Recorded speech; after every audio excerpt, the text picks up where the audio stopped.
I'm just gonna say nothing. I don't see any point in saying anything, honestly.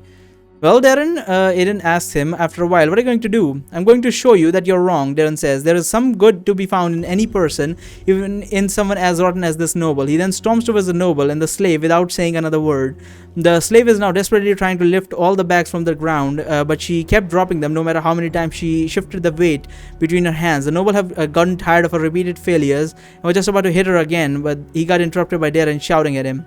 Wait, Darren says as he reaches him. You're hurting her. The noble stands there and looks at Darren for a few seconds as if frozen. What are you, some kind of clown? The noble says. Or perhaps you get paid to state the obvious to people. What are you going to tell me next? That the sky is blue and the sun rises from the east? Well, that's a good one.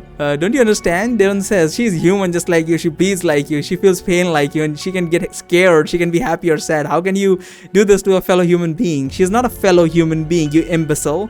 The noble says, she's a slave. She's a form of existence lower than a worm or even an insect. Do you pause to think about the pain of every bug that you squish between your hands? You can't be serious, Darren says. You don't have eyes? Can you not see that she's the same as us? No, outsider. It is you who cannot see, the noble says. I know that it is a difficult concept to grasp for a barbarian such as yourself, but I feel that it is my duty as a superior being to educate you. The noble grabs the slave girl by the hair and he faces her in Darren's direction. That's right, here is a slave, the noble says. That means she is the very bottom of the hierarchy in the civilized world. Humans are all ranked according to their statuses. The ones at the bottom serve the purpose of making life easier for the ones at the top. This way, the enlightened minds can focus on ruling, while the lower life forms can focus on the menial tasks that are more suited for them. The existence of slaves is one of the main reasons why our civilization is so much more advanced than that of all the other continents. I mean, that is true. I mean, suppose gulags did help out the Soviets a lot in that meantime they were using it, and it also helped out the Britishers a lot, because Britishers as in the French, the British, and Spain and all those countries, because like India was a slave country as well back in the day, a colony or whatnot, and it profited England a lot. I mean, honestly, I think a lot of areas around the world, if you look at World War II, would have not been able to be liberated if not for people enlisted from India. I think there were 4 million people that were conscribed and taken to fight a war that was not even ours. I think there was a Lancer unit that helped in the establishment of Israel. And obviously there was like a bunch of people that went to fight the Japanese and fight the Nazis. So essentially it was not even a war that we needed to fight. We were forced to fight essentially, and they went and fought, and that's one of the big things that caused they essentially threw bodies at the Nazis. I mean, the Nazis were technologically very advanced, and the only way they won was to throw bodies. And whenever you see history of an overall, it sounds like the Americans and the French and the British are the only ones throwing themselves at the Nazis. No, it was not just them. There were people who were forced to fight in this from India, from all the other colonies, from like South America, not so much South America, but I'm not sure about South America, don't quote me on that, but from Africa, from India, there are loads of places that they got like soldiers from to fight, because it was not even a war. We were essentially forced to fight it, but such is history. We can't really do anything. The strong prevails and whatnot. The existence of slaves is one of the main reasons why our civilization is so much more advanced than all of the other continents. Who do you think built this giant wall you pass through when you enter the city? Who do you think built the castle or our complex sewage systems? Slaves are the foundation of a healthy, advanced society, and your inability to comprehend such a simple concept only proves that you're a product of a far more inferior civilization than that of Arathia. You're wrong, Darren says. This isn't civilization, this is inhumane. You're treating human lives as there were nothing. It's not too late. You can still change. You would just listen to what I'm saying. I see that the words are wasted on the likes of you, Noble said, disappointed. I don't know why I was expecting anything different. If words are too complicated for you, for your understanding, perhaps a visual demonstration is in order. He puts his hand in his pocket. He takes out a knife. No, wait, what are you doing? Darren says as he starts to panic. I'm going to show you, outsider, what happens to a slave that can no longer serve her purpose. The noble says, after I enter her miserable life, you will see that nothing is going to change.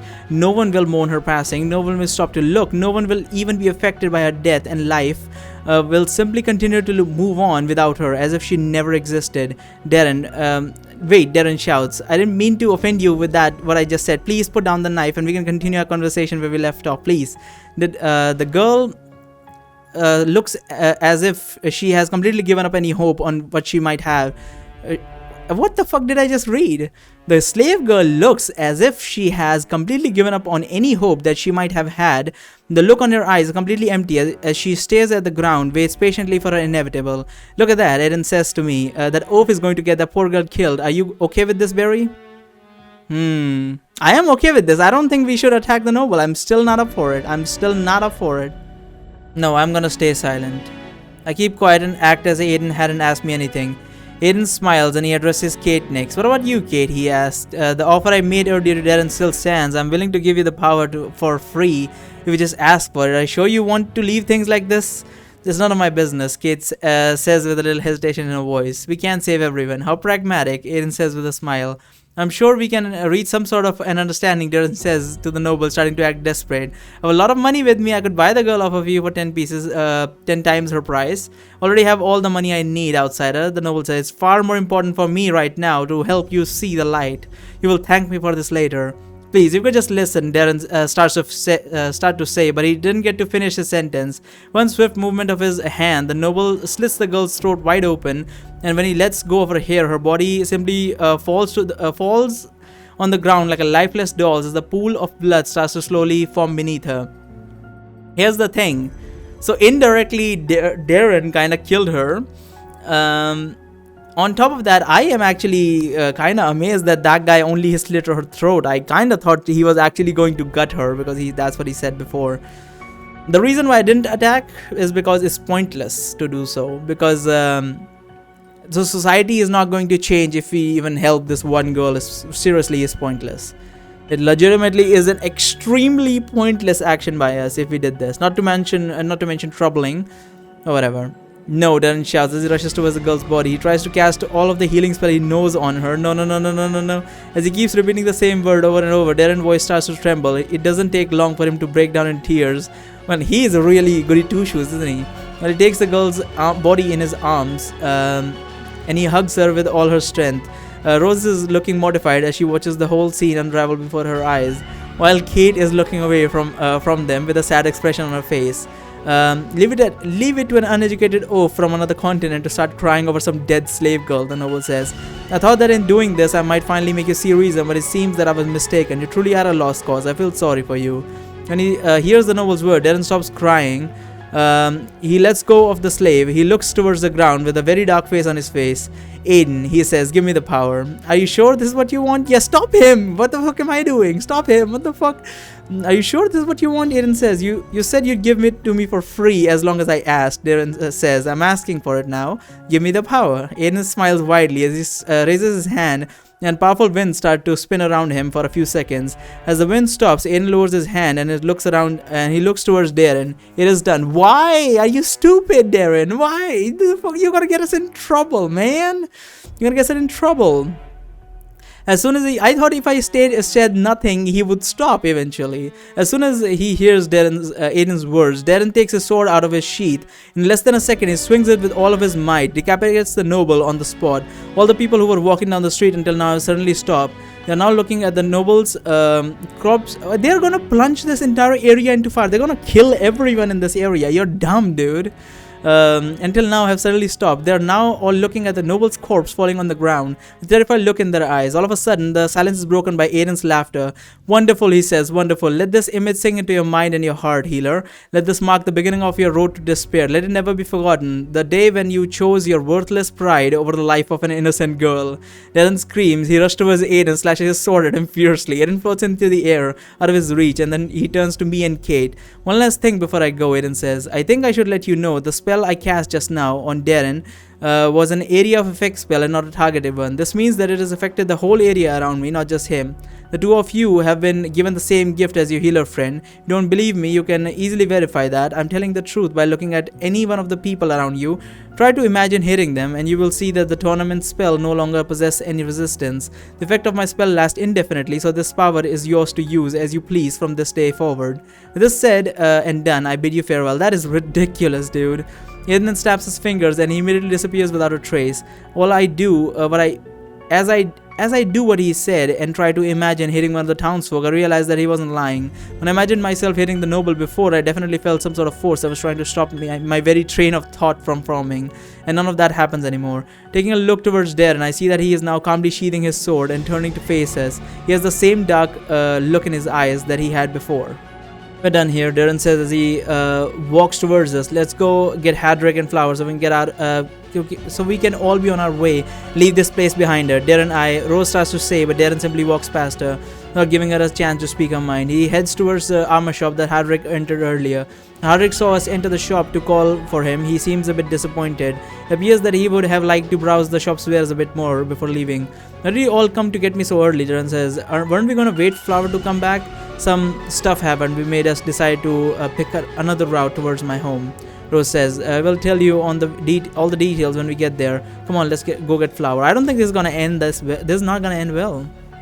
Found Flower a few minutes later on one of the streets we were taken when we first came into the city. She had already finished replacing the chain on Araka's amulet, and she was also surprised that we didn't wait for her at our designated meeting spot, but she agreed to postpone her question until after we have reached Rose's house. We took a somewhat roundabout way this time around in order to make sure that nobody who saw the earlier scene was following us. As we advanced into the city, the scenery began to slowly change. Instead of broken down shacks, we started seeing more elegant houses, even a few mansions. The putrid smell on the street were also long gone by the time we reached Rose's house. To our surprise, despite her previous claims of living a relatively poverty, Rose's house was in fact a very large mansion with 2 floors and a yard the size of a small park. So this is what they get because they have slaves? Huh. Kate, you can stop suppressing your magical aura now, Rose says as we walk across her yard. My siblings don't know what a banshee is, so there's no need to hide from them.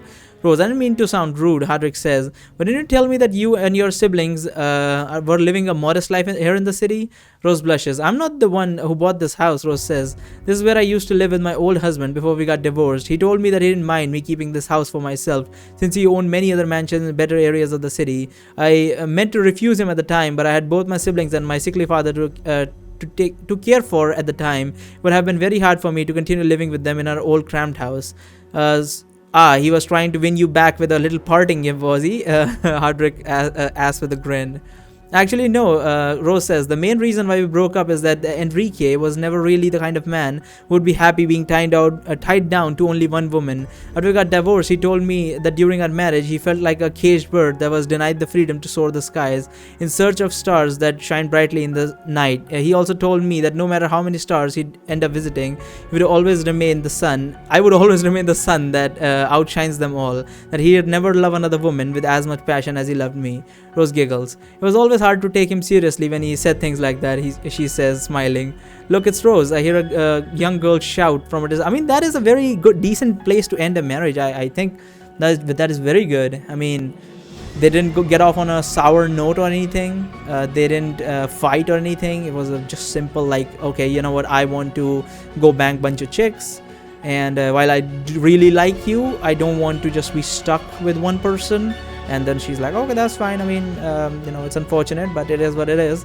And they just moved on, and even gave her a little like, okay, I'm rich, so you can have one mansion, just stay comfortable. No need to trouble you because I do like you at the end of the day. And that's that. I think that's a very good place to end a relationship. Fucking hell. I mean, he didn't need to give the fucking mansion. She didn't even want it. But, if he liked her, that's his decision. He's fine with him. It's fine with the whole thing. That was really good. That is a really good point to like end things or whatever. The girl who appears to be Rose's 8-year-old sister is now waving towards her 9-year-old brother, and they both race across the yard until they finally reach us. Rose, look, the girl says with a proud tone in her voice. She takes something out of her pocket and shows it to her. Billy's already 14-year-old and he's just as lively as ever. See? That's really good news. Who's Billy? What did she pull out of her pocket? Okay. That's really good news, Susie, Rose says, smiling as she pats her sister on her head. I'll admit that I was a bit worried about him while I was gone, but I see now that I have no reason to doubt you. I noticed that the virtual pet toy, oh, virtual pet toy, that Susie's holding in her hand looks incredibly similar to my stat device, even more so than I remembered. Could it be, could it also be some ancient device made by the Lasethi, which holds hidden powers like the fortune teller's trinket that I have in my pocket? Ask Susie if I can borrow her toy for a second to no, no, no, no, no. We are not taking her toy, fuck that. We are not taking that, that's way too fucking embarrassing. And if I accidentally delete her fucking pet, 14-year-old pet, absolutely not. Leave Susie alone. I decided to leave the girl alone. The stat toy's resemblance to the toy is probably just only a coincidence.